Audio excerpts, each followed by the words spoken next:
¿Qué tal? ¿Cómo están? Bienvenidos a este 3x7 del fin de semana, el espacio de Caretas Digital, donde tres periodistas le dan un repaso a las semanas vertiginosas de nuestro país en 21 minutos, por supuesto. Carlos Paredes, Valery Vázquez de Velasco, Enrique Chávez, los acompañamos, les damos las gracias como siempre por escucharnos, por vernos. Y bueno, lo que no tiene nada de gracia es la situación del país. Hay varios casos, más allá, por supuesto, de la evolución o involución de la situación del presidente Pedro Castillo.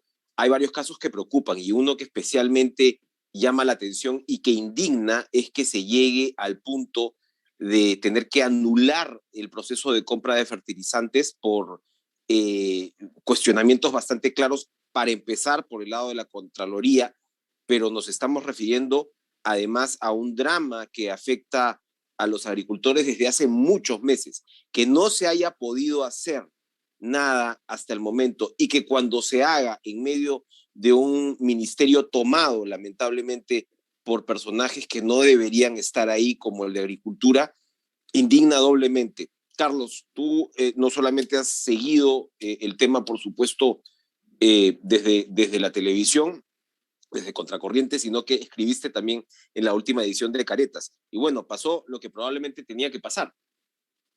Sí, Enrique, mira, el modelo Cerrón nuevamente puesto en práctica en la administración pública, ¿no? Se nombra a Rogelio Guamaní Carvajal, un dinámico con antecedentes de delitos contra la administración pública, gravísimos en Junín, de cuando fue eh, empleado, digamos, funcionario de la región en los tiempos de Cerrón, y pasó lo que estaba previsto, ¿no? Se hacen dos licitaciones, la primera se anula por fallas en las especificaciones técnicas. En la segunda se presentan 79 compañías transnacionales de 26 países, algunas muy importantes, y el viernes 11 de junio se termina el plazo para presentar las propuestas técnicas y económicas, y unas horas después, Agrorural ya tenía el ganador, que era un broker, ni siquiera un productor, un intermediario brasilero, que estaba ofreciendo por lo menos $110 más caro cada tonelada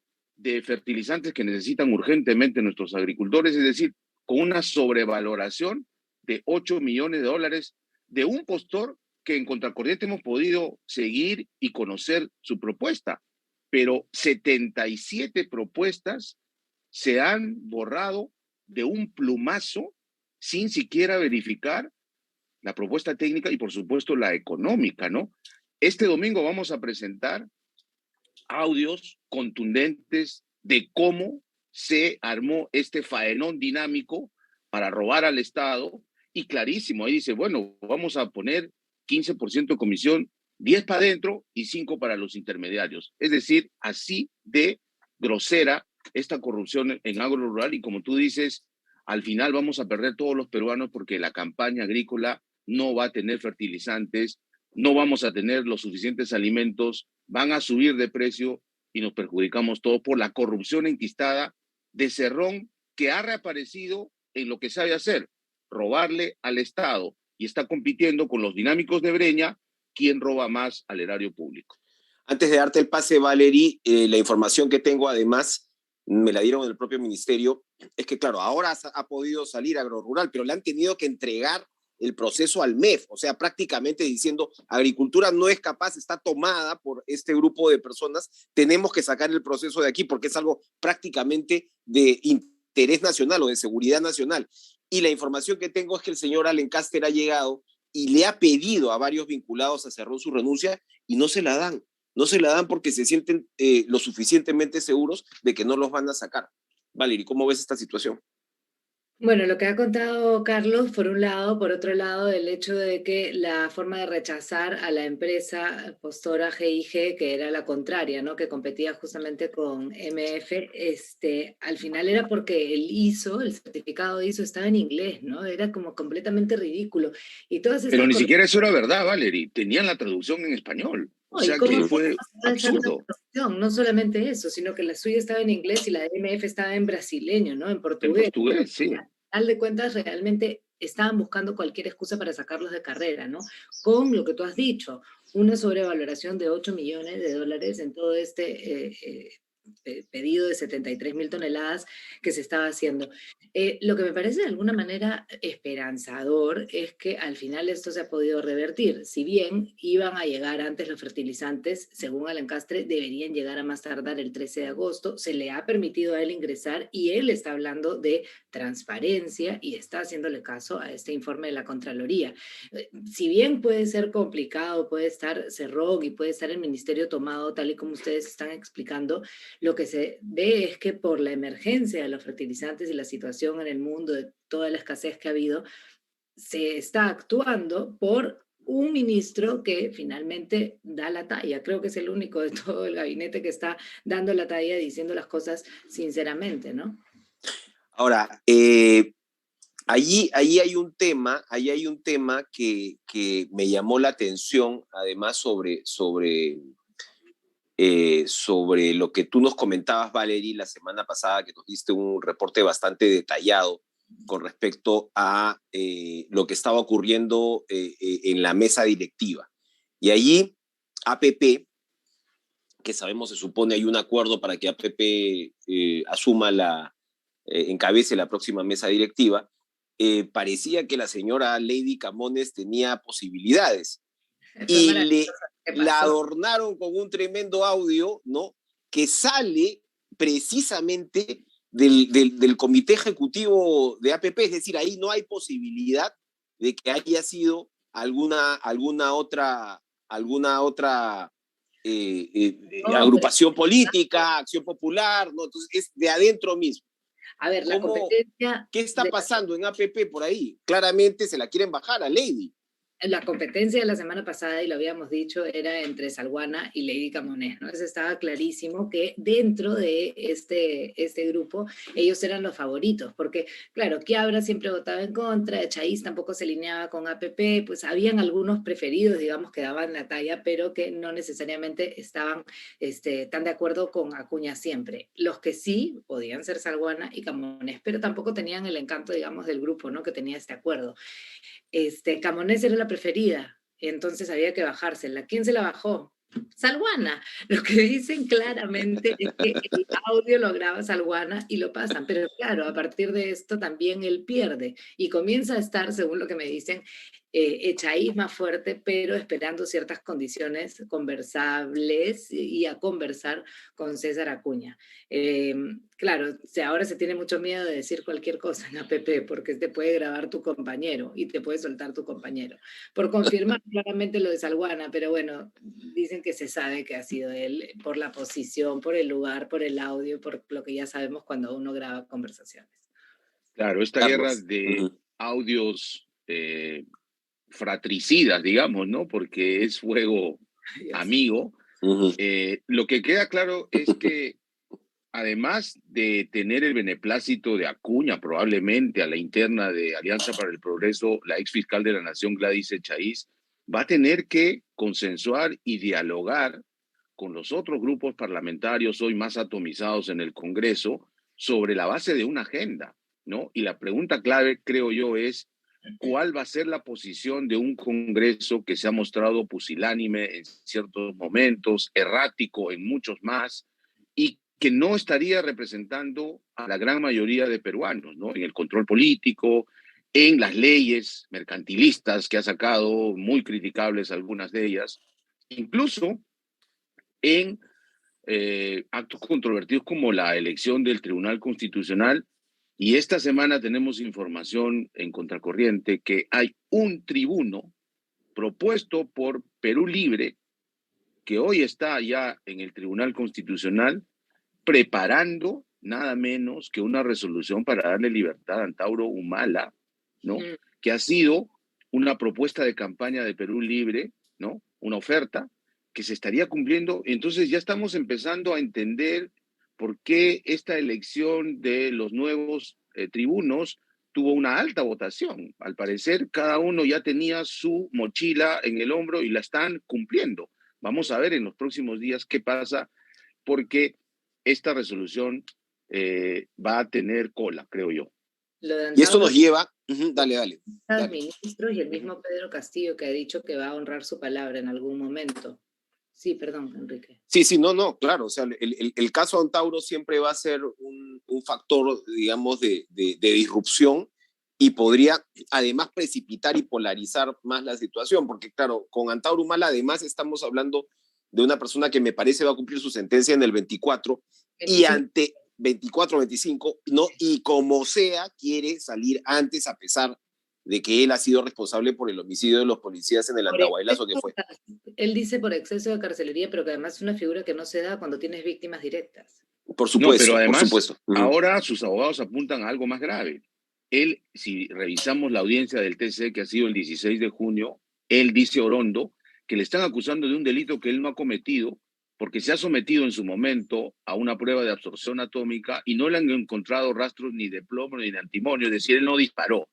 Pero a él no le están acusando por haber sido el autor directo, es porque es el autor mediato del asesinato de varios policías. Así es. Y es la misma teoría que se le aplicó a Fujimori en su momento, a Abimael Guzmán en su momento con Tarata, Y tampoco tiene incluso, reducción de pena si no es directo, porque yo lo que por entendía es que la supuesto, reducción de pena no se daba cuando era asesinato directo, pero si eres autor mediato podría ser de alguna manera que haya algún tipo de beneficio y es eso es lo decir, que está acogiendo. considerado como un delito de lesa humanidad. Ahí hay toda una discusión jurídica por el momento en que se da esta tipología en la legislación peruana, pero en todo caso, ese beneficio penitenciario no le permitiría, así salga libre, postular a la presidencia porque estaría todavía terminando de cumplir una condena en libertad. Lo que él quiere es anular su condena para poder presentarse en la próxima elección presidencial. Quedar limpio, un tema o una labor que le está quedando cada vez más difícil al presidente Pedro Castillo. El abogado de Juan Silva acaba de asegurar que tienen pruebas que involucran a otros miembros del gabinete, otros funcionarios del gobierno, mejor dicho, en caso Puente Tarata. Y aquí voy al tema, porque claro, el Poder Judicial ha dicho no, el señor Castillo sigue como investigado, y aquí voy al tema que va al fondo de la estrategia de Castillo y de Silva, que es en realidad la misma, que es decir, oigan, la corrupción estaba en otros lados, ¿no? Del aparato estatal, estaba en el MTC, estaba en la OCE, a pesar de esto de los 100 grandes que evidentemente caen en la línea de flotación. Y ahora precisamente en esta última edición de Caretas sacamos sobre un personaje sobre el que Valeria había comentado también hace algunas semanas, que es Alex Starost, porque Starost es un asesor, se presentó como un asesor sin estar contratado dentro del Ministerio de Transportes y Comunicaciones, y luego de lo que fue, ahora sabemos, la entrega de los 100 grandes, y en el caso del contexto de que está ya Tarata, se reúne la primera vez con Silva y con Castillo, y se reúne 5 veces más en los días inmediatamente posteriores con el presidente Castillo. Claro. Y Estaroz es quien precisamente en la Comisión de Fiscalización, defendiendo a Juan Silva como abogado, ha estado con esta hipótesis de, oiga, la corrupción no es nuestra. Incluso lo escucho entre algunos periodistas, ¿no? La corrupción viene de antes. Evidentemente están queriendo plantear una estrategia para confundir, pero cuando tienes a alguien como Estaroz, que desde el primer momento estaba coordinando con el presidente Castillo, este tipo de defensa, pues bueno, me parece que la situación sigue en un punto de no retorno para Castillo. A ver, es bien interesante lo de Starost porque en realidad él es el único enlace hasta este momento que hay entre Silva y Castillo, más allá de la que nosotros podríamos saber o que le haya dado el ministerio y que haya sido inamovible durante mucho tiempo.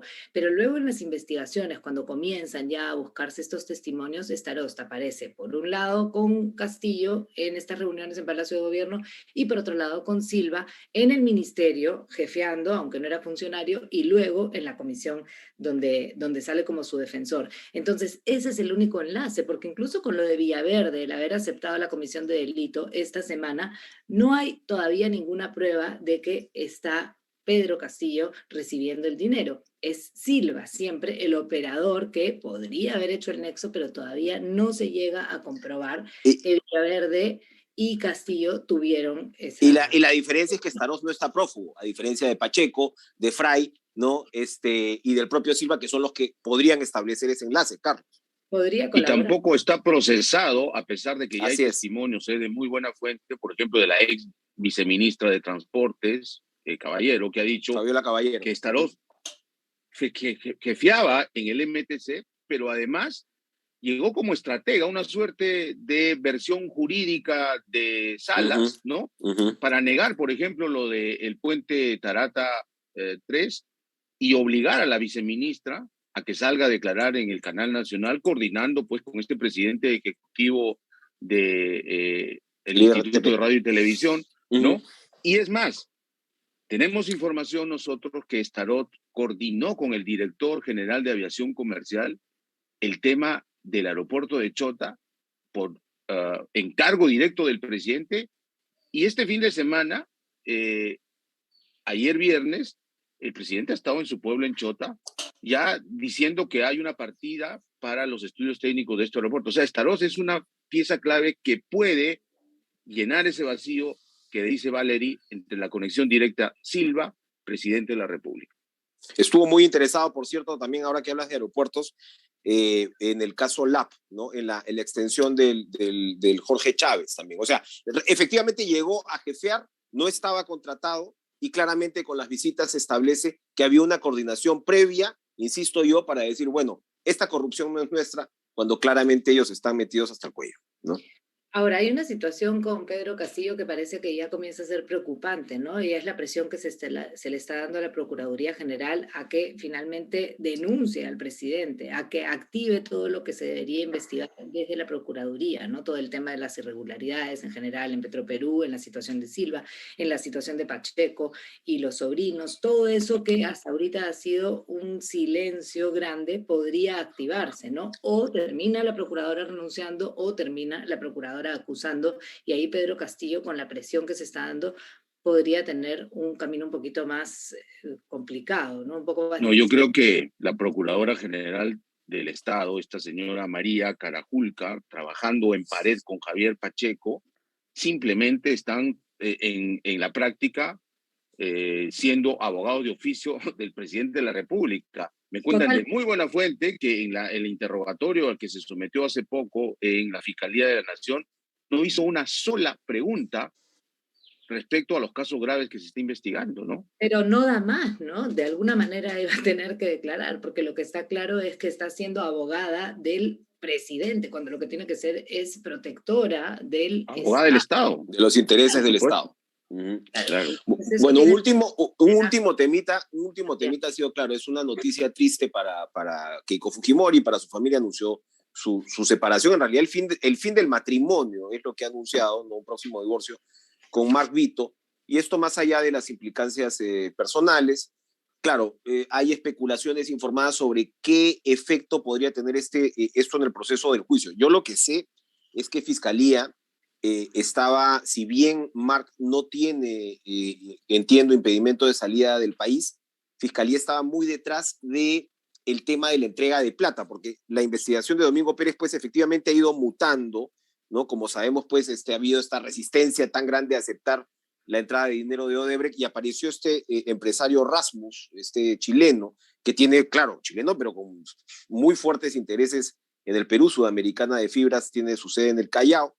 Y claro, lo primero se habló de 4 y pico millones, y ahora Pérez dice que tiene pruebas de 7 millones de dólares en entregas, ¿no? Que son además 17, según lo primero que reconoció Yoshiyama y que fue confirmado por el sobrino de este fallecido empresario, es que de 17 entregas, 3 las hizo o las recibió Yoshiyama, y hubo 14 de gente allegada a Keiko. Parece ser que esas 14 las recogió Mark. Entonces, no sé al final si esto, cómo lo podría complicar. Eso, y entiendo también que otros puntos, Carlos. Sí, son coprocesados. Ellos, el divorcio lo que haría es que podría ser en una proyección de política ficción que él quiera acogerse a la ley de colaboración, podría hacerlo. Antes no lo podía porque Keiko era su cónyuge. Ahora ya divorciados, podría él asumir esa posición. Sí, estoy simplemente extrapolando una idea. Separándose, ¿no? O sea, el divorcio tomaría tiempo, digamos, para tener esa figura de colaboración. Creo que ahora los trámites de divorcio de mutuo disenso, de mutuo acuerdo, son más rápidos. Incluso son notariales. Se puede divorciar en la notaría, sí. Uh-huh. Ya no eso podría ser consejos. en un par de Consultorio, de consultorio, meses. 3%. Consultorio En un jurídico. par de 3%. meses podrían estar ya divorciados, técnicamente hablando, ¿no? En un par de meses. Sí. Ya, pero eso si quieren hacerlo y si de alguna manera, claro, Keiko le va a abrir esa ventana, ¿no? A la posibilidad de que dentro de la separación, porque uno no sabe nunca con quién se casa, pero sabe con quién se divorcia. No, pero Sí. según hemos leído los anuncios y comentarios en redes sociales de ambos, parece ser que es una separación civilizada. Ambos han hablado muy bien del otro. Así que, y además han dicho algo muy rescatable como padres de familia, que lo más importante son sus dos hijas, ¿no? Y qué bueno que así suceda en el futuro. No, totalmente, pero son una pareja que está envuelta en este tema judicial, donde de alguna manera los dos podrían verse perjudicados y en el momento en que termine la relación podría esto también cambiar, ¿no? Entonces, lo que yo pretendería ahí con lo que estoy preguntando es si se supone que Keiko Fujimori va a dejar de, o sea, que Mark Vito puede ser ahora sí colaborador eficaz contra Keiko Fujimori, tendría que tener ese divorcio y yo no sé si es que Keiko firmaría en la notaría o finalmente el divorcio, pues, en ese caso, Sí, ¿no? se abre una ventana Vamos, ahí para vamos, las vamos a ver posibilidades. qué tan rápido entonces es ese trámite. Rápido, se nos ha pasado el tiempo, 21 minutos. Gracias por acompañarnos en este 3x7 y por supuesto los esperamos la próxima semana y un excelente fin de semana para todos. No nos queda Nos ni vemos un, el próximo sábado. ¿Cómo? no nos queda ni un minuto. Nos queda siempre 30 segundos si quieres hacer una despedida. Por Solamente, supuesto. no, solamente por el hecho de lo de Camonés, al final para APP sigue siendo Camonés la más importante, la más posible. Acuña no está tan de acuerdo con que sea Echaíz. Y en el caso de que sea Camonés, el problema es que podría sí romperse el acuerdo político porque AP ya, obviamente después de lo que se ha escuchado decir que son una banda delincuente, pues no estaría de Yo acuerdo, ¿no? dificulto que tengan los votos para llegar a ser presidenta de la mesa directiva del Congreso si insisten con Camones o Camonesa. El problema es que si no se cumple el acuerdo político, entran dos listas más probablemente. Una que pueda encabezar Echaíz ya desde otro lado, tal vez con Renovación Popular, por ejemplo. Y eso también, de alguna forma, no sé si lleva a una segunda vuelta, si es que Perú Libre y Perú Democrático también se une con Podemos y también presentan una lista, con lo cual la situación se puede poner bien complicada. Realmente Súper interesante complicada, también. interesante, sí. Bien, ahora sí, nos vamos. Buen fin de semana. Buen fin de Chau. semana. Chao. Buen sábado.